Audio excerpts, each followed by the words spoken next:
Good morning all of you. मैं Rajneesh Sharma Konark coaching institute में आपका बहुत बहुत स्वागत करता हूं।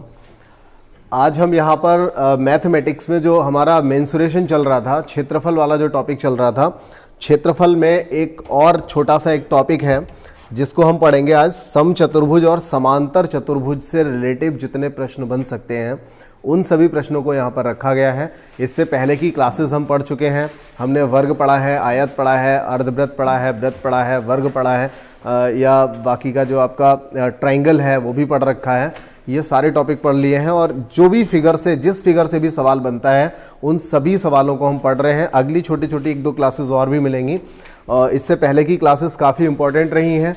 उन सभी क्लासेस में मैंने आपको वो प्रश्न दिए हैं जो एकदम सॉलिड हैं, और जितने प्रश्न आपको दिए गए हैं वो इस लिहाज से दिए गए हैं, ये सोच करके दिए गए हैं क्योंकि ये टॉपिक जो है ज़्यादातर लोगों को हार्ड लगता है, इसको छोड़ने की कोशिश करते हैं बच्चे। तो ये टॉपिक आप लोग ना छोड़ें, इन क्लासेस से आप उतना सब कुछ सीख पाएँ, इस वजह से इन क्लासेस को बनाया गया है। और स्पेशली आप लोगों के लिए इसलिए बनाया गया है क्योंकि जनरली मैं ये सुनता हूँ कि लोग इस टॉपिक को छोड़ दिया करते हैं। तो यहाँ पर हमने एक एक टॉपिक वाइज निपटाया है। आज की हम इस क्लास में समचतुर्भुज और समांतर चतुर्भुज की ही बात करेंगे, इसके अलावा किसी और फिगर की बात यहाँ पर हम नहीं करेंगे। तो आप में से कोई भी अगर चैनल पर नया है तो चैनल को एक बार सब्सक्राइब जरूर कर दीजिए, बेल आइकन को प्रेस कर दीजिए। और इसके बाद भी जो भी टॉपिक अभी बचे हुए हैं, काफ़ी इंपॉर्टेंट टॉपिक अभी मैथमेटिक्स में भी हमारे और होने हैं अगले 8 से 10 दिन के अंदर। इसके बाद रिवीजन भी होगा। जिन लोगों की आगामी परीक्षाएं दिसंबर या नवंबर के मंथ में हैं लास्ट तक, तो ऐसे लोगों के लिए काफ़ी हेल्पफुल रहेगा। तो एक बार चैनल को ज़रूर से सब्सक्राइब कर लीजिए। देखिए यहाँ पर हमारा जो पहला सवाल आता है समचतुर्भुज से रिलेटिव है, लेकिन हम यहाँ पर समचतुर्भुज और समांतर चतुर्भुज की फिगर क्या होती है, वो किस तरह का होता है, क्या कंडीशन होती है, इन सारी चीज़ों पर हम पहले चर्चा कर लेते हैं। तो सबसे पहले हम सवाल को ना देख करके सबसे पहले देख लेते हैं कि एक समचतुर्भुज जो होता है वो किस तरह का होता है, उसमें क्या क्या कंडीशन होती है, कौन सा फॉर्मूला हम यहाँ पर अप्लाई करेंगे। देखिए समचतुर्भुज का मतलब होता है एक वर्ग जैसा ही होता है, लेकिन वर्ग में और समचतुर्भुज में अंतर होता है।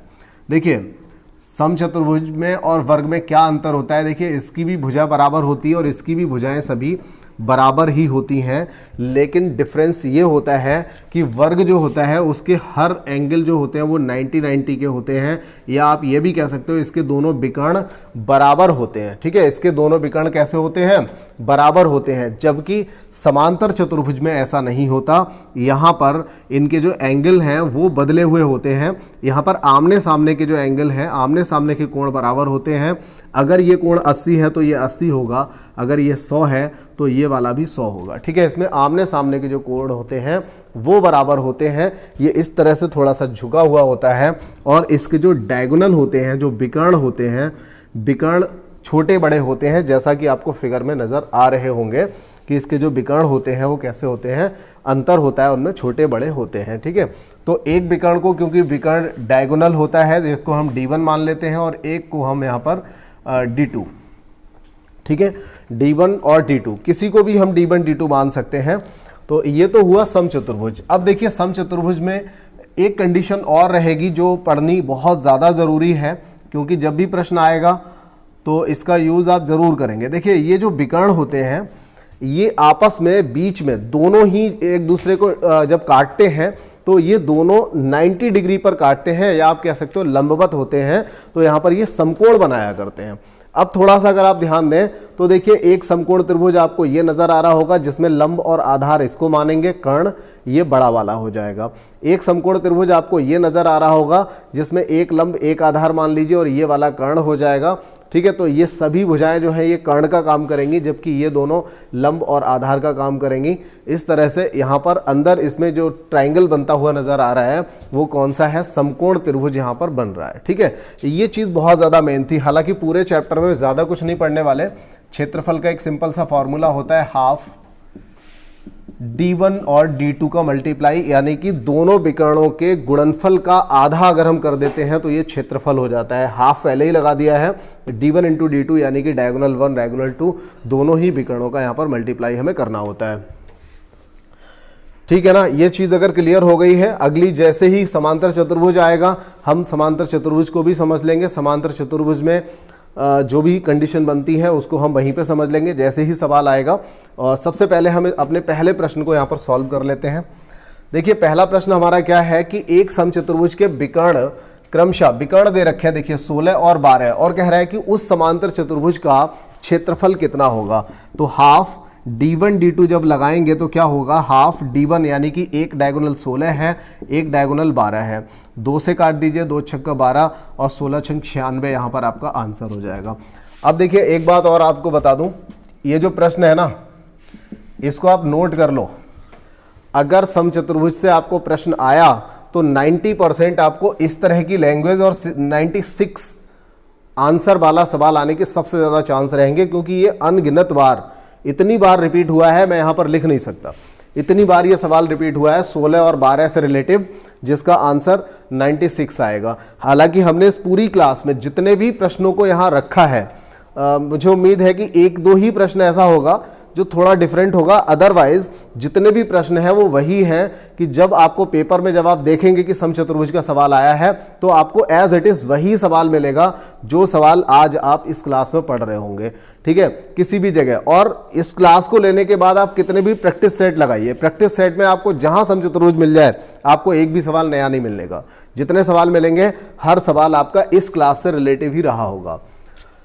तो ये एक बहुत ही सिंपल सी बात थी, इसमें हाफ d1 d2 हमने लगा दिया, आंसर 96 वर्ग सेंटीमीटर निकल आया, इसको नोट कर लीजिए। बाकी का हम इसके बाद अगले प्रश्न की ओर बढ़ेंगे।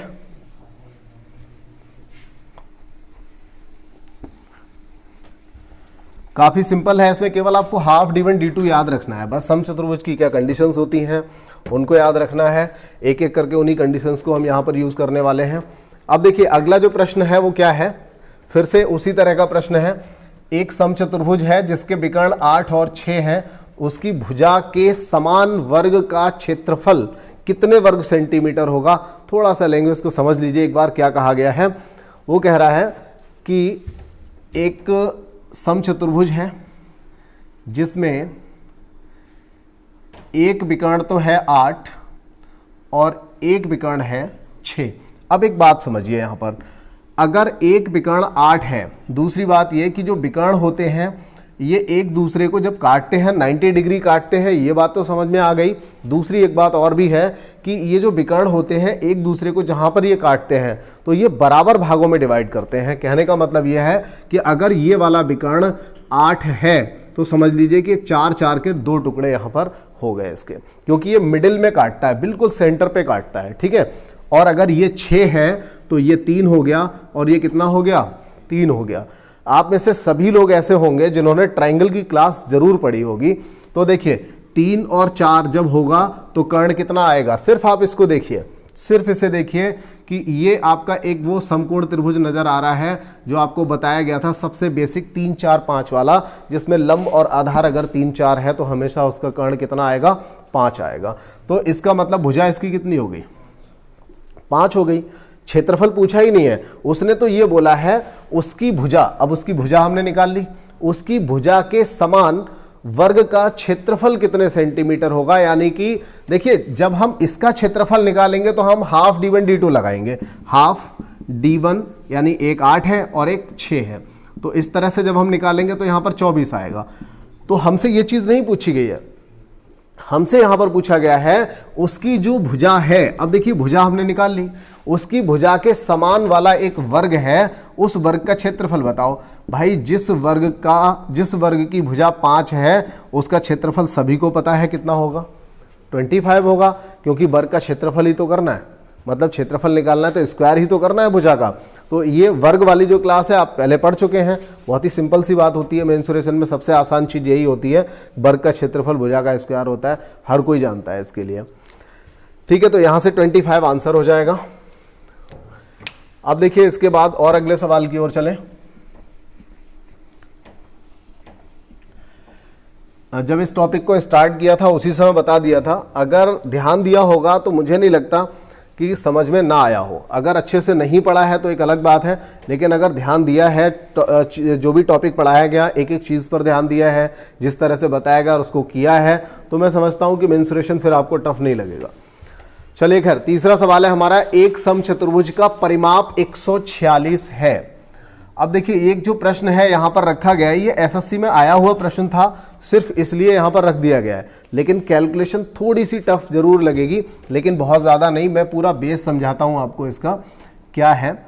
देखिए एक समचतुर्भुज है और इसका परिमाप है 146। जैसा कि हम सब लोग जानते हैं, क्योंकि समचतुर्भुज है तो समचतुर्भुज का मतलब हुआ जिसकी सभी भुजाएं समान होंगी।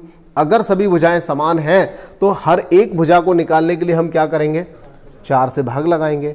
और 4 से जब भाग लगाएंगे तो यहां देखिए 73/2 भुजा कितनी हो जाएगी, 73/2 हो जाएगी। ठीक है ना, पूरा कैसे कट जाएगा, पॉसिबल ही नहीं है। देखिए 73/2 हो जाएगा, कितना हो जाएगा, 73/2 इसकी भुजा आ जाएगी। सवाल बहुत इंटरेस्टिंग है, बोर बिल्कुल नहीं करेगा, बहुत ही अच्छा सवाल है। अब देखिए क्या कह रहा है, इसका एक विकर्ण जो है 55 सेंटीमीटर है। भाई एक काम करते हैं, मान लीजिए ये वाला विकर्ण 55 सेंटीमीटर है, किसी एक को मान लीजिए, कोई फर्क नहीं पड़ने वाला। अगर ये 55 है तो ये आधा जो रह गया वो कितना होगा, 55/2 होगा कि नहीं होगा। हम सिर्फ इतने की बात कर रहे हैं, इस ट्राइंगल की बात कर रहे हैं बस। तो अगर ये पूरा विकर्ण 55 है तो ये आधा रह गया तो कितना होगा, 55/2 होगा। ठीक है, अब हमें क्या निकालना है, आधार। और जैसे ही आधार निकल करके आएगा हम उसका दुगना करेंगे तो पूरा विकर्ण बन जाएगा। ठीक है, अब इस ट्राइंगल को अगर हम देखें तो ये कर्ण है, ये लंब है और ये आधार है। तो यहां से हम आधार को निकाल सकते हैं पाइथागोरस प्रमेय का प्रयोग करके। ठीक है, जब पाइथागोरस का प्रयोग करेंगे ये निकल आएगा, जब ये निकल आएगा उसका दुगना कर देंगे तो ये विकर्ण बन जाएगा। और यही पूछा है कि बताइए भाई इसका दूसरा वाला जो विकर्ण है वो कितना है। तो देखिए हमें अब क्या करना है, जैसा कि हम हमेशा करते हैं, अगर कर्ण 5 है तो 5 के स्क्वायर में से हम 3 का स्क्वायर घटाते हैं तो 4 का स्क्वायर आ जाता है।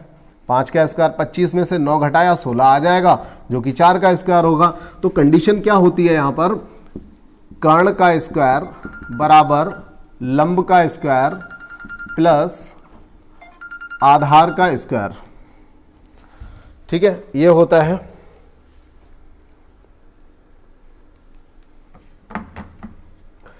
तो देखिए यहां पर अब क्या करना है, कर्ण का स्क्वायर, कर्ण हमारा यहां पर ये है 73/2। अब देखिए 73/2 का स्क्वायर, लंब की जगह पे हम लगा लेंगे 55/2 का स्क्वायर प्लस, और इसकी जगह पे लगा लीजिए x स्क्वायर।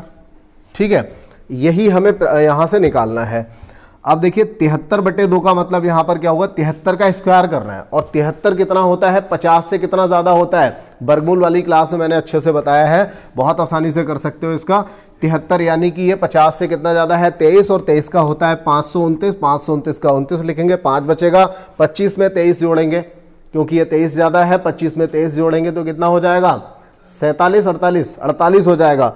48 में 5 ये वाला जोड़ देंगे तो ये 53 हो जाएगा। ठीक है, जिसको ये चीज समझ में नहीं आई है वो वर्गमूल वाली क्लास को देख सकता है, छोटी सी क्लास है वर्गमूल की, वर्ग और वर्गमूल की, वहां इस चीज को हमने बहुत अच्छे से बताया। 2 का वर्ग 4 हो जाएगा। देखिए x स्क्वायर तो यहां पर है ही, इसका स्क्वायर करके हम दूसरी साइड लेकर के जाएंगे तो माइनस में जाएगा। ठीक है, अब 55 का स्क्वायर क्या हो जाएगा, 30, 25। ये बात भी आपको बहुत अच्छे से समझाई गई है, वहां पर बहुत ही अच्छे से समझा दी गई है, तो आप यहां से देख सकते हैं। अब देखिए 2 का 4। ठीक है, अब हम क्या करेंगे, यहां पर x स्क्वायर 4 कॉमन हो गया, मतलब एलसीएम हो गया। इसमें से इस संख्या को घटा दें क्योंकि 4 से जब पहाड़ा पड़ेंगे तो इससे इसको माइनस ही करना पड़ेगा क्योंकि दोनों जगह हर हमारा बराबर है। तो इसमें से इसको घटाते हैं, 29 से 25 गया तो 0,4 आएगा, 53 से 30 गया तो 23 आएगा, 23,0,4 हो गया। अब देखिए 23,0,4 हुआ तो 23,0,4 का मतलब ये 4 से कट जाएगा, 4 से काटिए, 4 पंजे 20, एक्स स्क्वायर बराबर, इसको काट लेते हैं, 4 पंजे 20 हो जाएगा, 3 बचेगा 30, 4 सत्ते 28 और 4 छंग 24। एक्स स्क्वायर बराबर 576 यानी एक्स बराबर हो जाएगा 24, एक्स बराबर 24, यानी इतना हिस्सा 24 आ गया तो भाई ये भी हिस्सा 24 ही होगा। और 24 मिलाकर के टोटल कितना हो जाएगा, 48 हो जाएगा। ठीक है, एक बार इस सवाल को मैं दोबारा बता दूं क्योंकि ये सवाल ग्रेजुएट लेवल और +2 लेवल पे दोनों बार ये पूछा जा चुका है। तो ऐसे प्रश्न को एक बार समझ लीजिए, क्योंकि ये SI NTPC किसी भी एग्जाम में आ सकता है, कोई बहुत बड़ी बात नहीं है। सवाल क्या था, एक समचतुर्भुज का परिमाप 146 है। परिमाप का मतलब हमें उसे 4 भुजाओं में बांटना है उसको, तो 4 में जब बांटेंगे तो 1 हो जाएगा 73/2। 73/2 ये वाली भुजा हो गई। एक विकर्ण दे रखा था 55, उसका आधा कर दिया तो ये आधा निकल के आ गया 55/2। इसके बाद हमने क्या किया, इसके स्क्वायर से इसके स्क्वायर को माइनस कर दिया तो आधार का स्क्वायर निकल आया। आधार का स्क्वायर बराबर 576 आया। 576 का वर्गमूल जो होता है 24 होता है। अगर ये 24 है तो ये भी 24 होगा। 24 24 48 यहां से आंसर आ गया। ठीक है,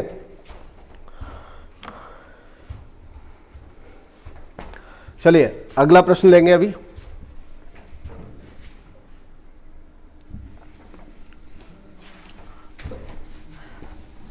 तीन प्रश्नों के बाद अगला चौथा जो हमारा प्रश्न है, देखिए कौन सा है। चौथे प्रश्न में पूछा गया है कि एक समचतुर्भुज का क्षेत्रफल 216 है और उसका एक विकर्ण जो है वो 24 सेंटीमीटर लंबा है, तो बताइए कि उसका परिमाप कितना होगा। परिमाप पूछा है, और आप जानते हो कि जब किसी भी समचतुर्भुज का आपको परिमाप बताना है, इसका मतलब आपको उसकी भुजा पता होनी चाहिए। जब भुजा पता होगी तो हर एक भुजा को, यानी कि 4a इसका परिमाप हो जाएगा। चारों भुजाएं बराबर होती हैं। और भुजा हमें कब पता चलेगी, जब हमें दोनों ही विकर्ण इसके पता होंगे। ठीक है, जब इसके दोनों विकर्ण पता होंगे। और अभी फिलहाल हमारे लिए यहाँ पर एक विकर्ण जो है वो दिया गया है 24 सेंटीमीटर है, दूसरा नहीं दिया है, लेकिन बहुत आसान है। क्षेत्रफल बराबर क्या होता है, क्षेत्रफल बराबर हाफ d1 और d2 होता है। और क्षेत्रफल की जगह हम क्या लगा लेंगे, 216। और 216 लगाने के बाद हाफ, एक डायगोनल की जगह, एक विकर्ण की जगह 24 लगाएंगे, दूसरे का पता नहीं। 2 से काट दिया 12 और 12 से इसको काट लेंगे, 12 कम 12, 12 8 96, तो d2 बराबर हो जाएगा 18। अब देखिए बहुत ही आसानी से आप आंसर निकाल लोगे। एक विकर्ण दिया हुआ था 24, अगर ये 24 था तो मान लीजिए ये 12 और 12 हो जाएगा। अगर दूसरा 18 है तो मतलब ये 9 और ये 9 हो जाएगा। अब देखिए, जब किसी भी ट्राइंगल में आपको कर्ण निकालना है, आधार और लंब आपको पता है, तो क्या करना है, दोनों को जोड़ देना है। 144, 12 का 144, 9 का 81, दोनों जोड़ेंगे 225 हो जाएगा।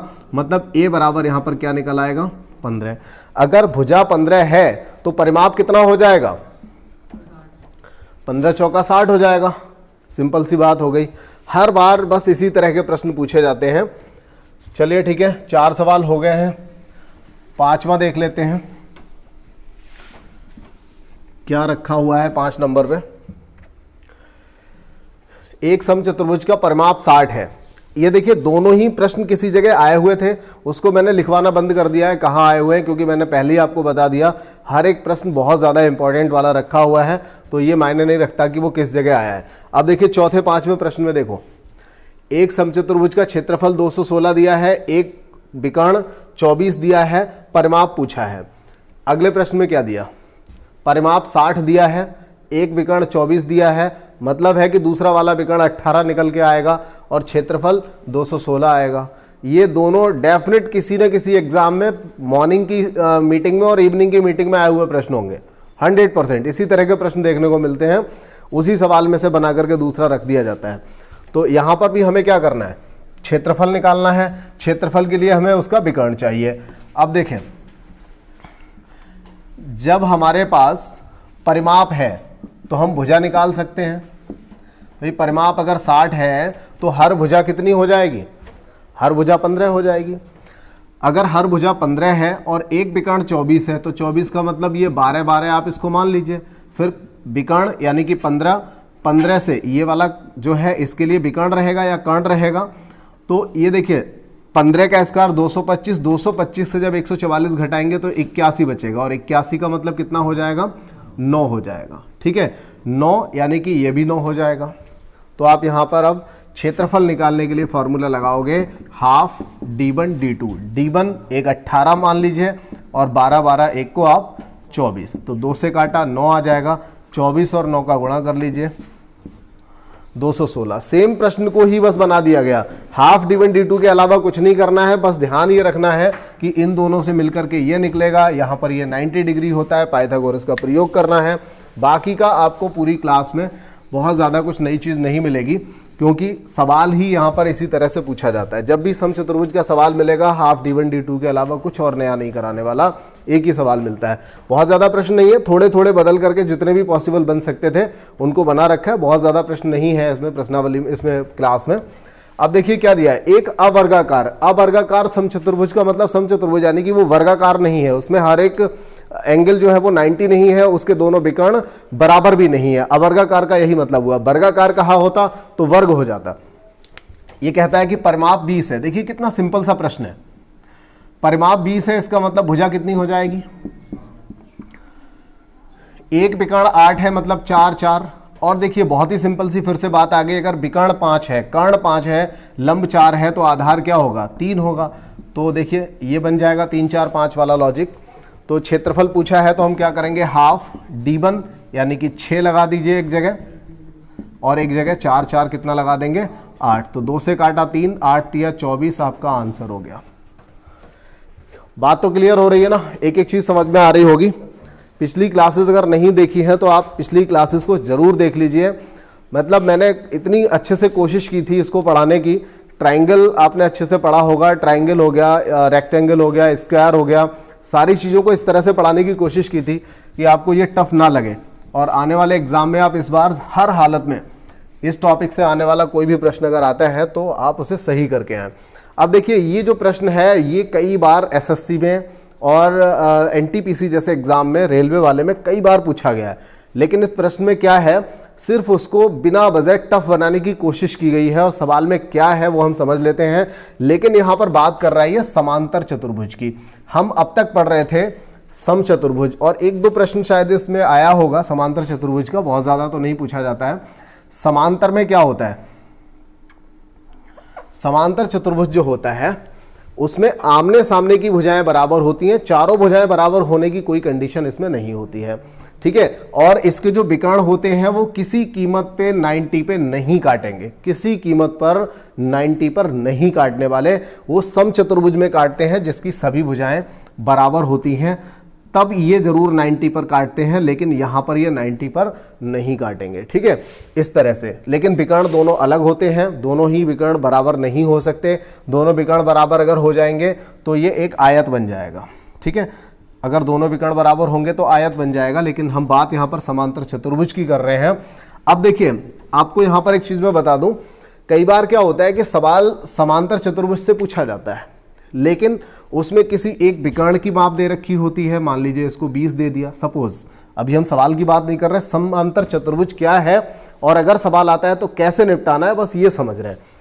मान लीजिए ये 20 दे रखा है, किसी तरह से हमें पता चल गया कि एक ये वाली जो छोटी वाली भुजा है वो 12 है, सपोज।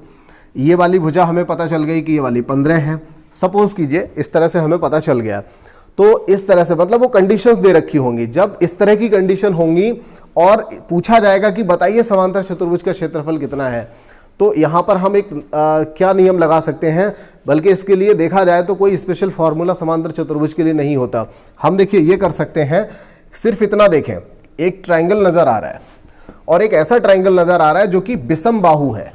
विषम बाहु है, तीनों भुजाएं इसकी अलग अलग हैं, ठीक है। तो विषम बाहु त्रिभुज के लिए आप एक फॉर्मूला जानते हैं, s s minus a s minus b s minus c, ठीक है, जिसमें एस का मान जो होता है वो ए प्लस बी प्लस सी अपॉन 2 होता है। अर्ध परिमाप ए प्लस बी प्लस सी बटे 2 होता है। तो उतना निकालने के बाद हम क्या करें, दुगना कर दें, क्योंकि जितना हिस्सा ये है उतना ही तो हिस्सा ये है। दुगना कर देंगे और क्या निकल आएगा, यहां से पूरे समांतर चतुर्भुज का क्षेत्रफल आ जाएगा। लेकिन मैं गारंटी के साथ कह सकता हूं 99% इस तरह का प्रश्न नहीं आएगा जिसमें आपको ये चीज करनी होगी। समांतर चतुर्भुज का जो सवाल आता है, अगर सवाल बनेगा तो वो कौन सा बनेगा, एक हमने यहां रखा है, एक और भी रखा हुआ है इस क्लास में, उसको समझ लीजिए। देखिए अब एक तो कंडीशन ये हुई जब हमें इतनी सारी चीजें दे रखी हों, लेकिन अगर इतनी सारी चीजें ना दी हो, जैसा कि आप पूरे सवाल में देखिए, एक समांतर चतुर्भुज की भुजाओं का अनुपात दे रखा है 5 4 है। मान लीजिए ये वाली भुजा क्योंकि बड़ी है तो इसे 5x मान लो, इसे 4x मान लो, क्योंकि अनुपात में दे रखा है तो आपको x तो मानना ही पड़ेगा। एक को 5x मान लिया, एक को 4x मान लिया। उसने किसी विकर्ण की बात नहीं की, उसने यहाँ पर नई बात कर दी तुंगता। कई लोग तो ऐसे होंगे तुंगता शब्द पहली बार सुन रहे होंगे या सुना भी होगा तो शायद उन्हें इसका अर्थ भी ना पता हो। तो देखिए क्षेत्रफल उसने कहा है कि 1000 वर्ग इकाई है। बड़ी वाली भुजा पर तुंगता जो है वो 20 इकाई है। बड़ी वाली भुजा पर तुंगता 20 इकाई है। इसका मतलब क्या है, देखिए एक फॉर्मूला और बनता है इसका क्षेत्रफल निकालने के लिए एक फॉर्मूला और बनता है, और वो क्या बनता है, कोई भी एक भुजा क्षेत्रफल के लिए बनेगा, कोई भी एक भुजा, ये नोट करने लायक बात होगी, नोट कर लीजिएगा, कोई भी एक भुजा और गुणा हम करते हैं उसी भुजा पर लंब कह सकते हो। मैं आपको यहां पर समझा दूं, जैसे ये वाली भुजा अगर आपको पता चल जाए और इनके बीच की डायरेक्ट जो दूरी है, डिस्टेंस, हाइट अगर इन दोनों के बीच की आपको पता चल जाए तो दोनों का अगर गुणा कर देंगे तो यहां पर क्या निकल आएगा, सीधा सीधा इसका क्षेत्रफल निकल आएगा। और जो ये तुंगता कह रहा है ना, वो यही हाइट के लिए तुंगता कह रहा है, बाकी का इसमें कुछ ऐसा नया नहीं है। ठीक है, तो अब हमें क्या करना है, ये फॉर्मूला पहले नोट कर ले। अब देखिए जो चीज उसने हमें बोली थी कि क्षेत्रफल कितना है 1000, तो 1000 क्षेत्रफल किसके बराबर होगा, उसने बोला है कि बड़ी भुजा पर तुंगता 20 इकाई है। हाँ, पहली बात तो ये कि हम इन दोनों को निकाल भी सकते हैं, क्योंकि क्षेत्रफल जो दिया है वो कितना दे रखा है इन्होंने, 1000 दिया है। अब देखिए तो बड़ी वाली भुजा ये है और इस पर जो तुंगता दी है, यानी कि इसकी जो डिस्टेंस दे रखी है वो कितनी दी है, 20। तो इसका मल्टीप्लाई हम किससे करेंगे, 5x से करेंगे। बड़ी वाली भुजा गुणा उस भुजा पर जो लंब आ रहा है, बड़ी वाली भुजाओं के बीच की जो डिस्टेंस है उन दोनों से मल्टीप्लाई करेंगे। तो देखिए 20 पंजे 100, 100 से 2 जीरो चले जाएंगे तो x बराबर क्या आ जाएगा, 10। इसका मतलब ये भुजा 40 हो गई और ये वाली भुजा कितनी हो गई, 50। अब देखिए, अब उसने क्या पूछ लिया, छोटी वाली भुजा पर तुंगता बताइए कितनी होगी। तो छोटी वाली भुजा पे कितनी हो जाएगी, फिर से आप लगा दो, क्षेत्रफल तो 1000 है ना, क्षेत्रफल बराबर छोटी वाली भुजा कितनी है 40, और इसके बीच की जो डिस्टेंस रहेगी, जब इसको हम इस तरह से बनाएंगे तब इसके बीच की जो हाइट रहेगी वो हम केवल उसको हाइट लिख देते हैं यहाँ पर, और 4 से 0 काटिए, 4 से इसको काट दीजिए, तो इसकी जो तुंगता आएगी वो कितनी आ जाएगी, 25 इकाई आ जाएगी। ठीक है, तो यहाँ पर आपको इसी तरह का एक सवाल और भी दिया गया है, उसको भी समझ लेंगे, लेकिन इसको मेनली आप ये समझ लीजिए कि समांतर चतुर्भुज का जो सवाल आएगा उसमें हमें क्या करना है, कोई एक भुजा और उस तरह की जो समान भुजाएं हैं उनके बीच की दूरी, बस दोनों का मल्टीप्लाई करेंगे, आंसर आ जाएगा। ठीक है, तो ये तो काफी टफ था, ये समझ लीजिए कि इसका सबसे टफ सवाल था ये समांतर चतुर्भुज का। इससे भी आसान से सवाल आपको मिलेगा आगे, मैंने शायद इसी क्लास में रखा हुआ है, वो आपके सामने आने वाला है। तो इसे हटा दिया जाए एक बार, या एक बार पहले दोबारा से देख लें इसको। 5x 4x, ठीक है, दोनों का क्षेत्रफल हमें दिया था 1000 है, मतलब इस पूरे का क्षेत्रफल कितना है 1000 है। तो क्षेत्रफल बराबर हमने क्या लगा दिया, एक भुजा और उसकी डिस्टेंस। ठीक है, तो भुजा 5x हो गई, 5x की डिस्टेंस यहां से यहां तक की जो तुंगता दी है वो कितनी दे रखी है, 20 दे रखी है। 20 पंजे 100 हो गया, 100 से हमने एक 100 काट दिया, तो x बराबर यहां से 10 बच गया। x बराबर 10 बचा, यहां पर x का मान लगाया 50 हो गया, यहां लगाया 40 हो गया।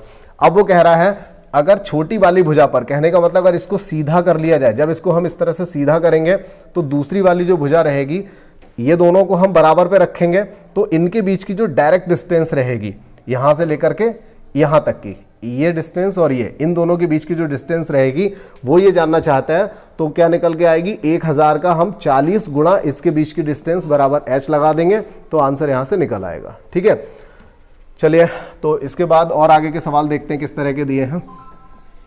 वैसे तो समांतर चतुर्भुज का सवाल ही थोड़ा सा आना मुश्किल होता है, समचतुर्भुज का सबसे ज्यादा पूछा जाता है, लेकिन समांतर चतुर्भुज अगर आएगा तो इसी बेस पर आएगा जिस तरह का यहां पर दिया गया है।